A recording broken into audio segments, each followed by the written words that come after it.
பேப்பரில் எழுதி என்னென்ன வேணும்னு சொல்லி கொடுக்கணும். உள்ள கொடுத்தா தான் அவங்க தருவாங்க. அங்கே இருந்தால் அவங்களுக்கு கொண்டு வந்து தர்றாங்க. என்னது அது? Milo condensed blueberry jam. Blueberry ஜாமா? ஜாமா? Cheesecake. ப்ளூபெரி ஜாம் தான். ப்ளூபெரி பண்ணி கொடுப்பாங்க. Cheese blueberry toast. என்ன இன்னைக்கு ரொம்ப ஜாம் ஆகுது. இந்த இருக்கு உங்க சீட். தெரியுது, நீ மூடு.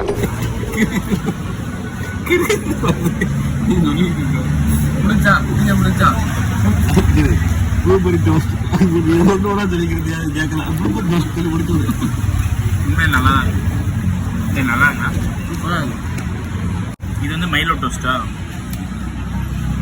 மைலோ மில்க் மேடு போட்டு இன்னும் முடியல. இன்னும் சொல்லுவோம். ஏன்டா அப்படி இருக்கீங்க? இப்படி பார்த்துக்கிட்டு இருக்கும்போதே அவ்வளோவே திண்டு முடிச்சிட்டான். இந்த மாதிரி உங்கள் குரூப்பில் கண்டிப்பாக எவனாவது ஒருத்தன் இருப்பாங்க. அவனுக்கு டேக் பண்ணி விடுங்க. தேங்க்யூ.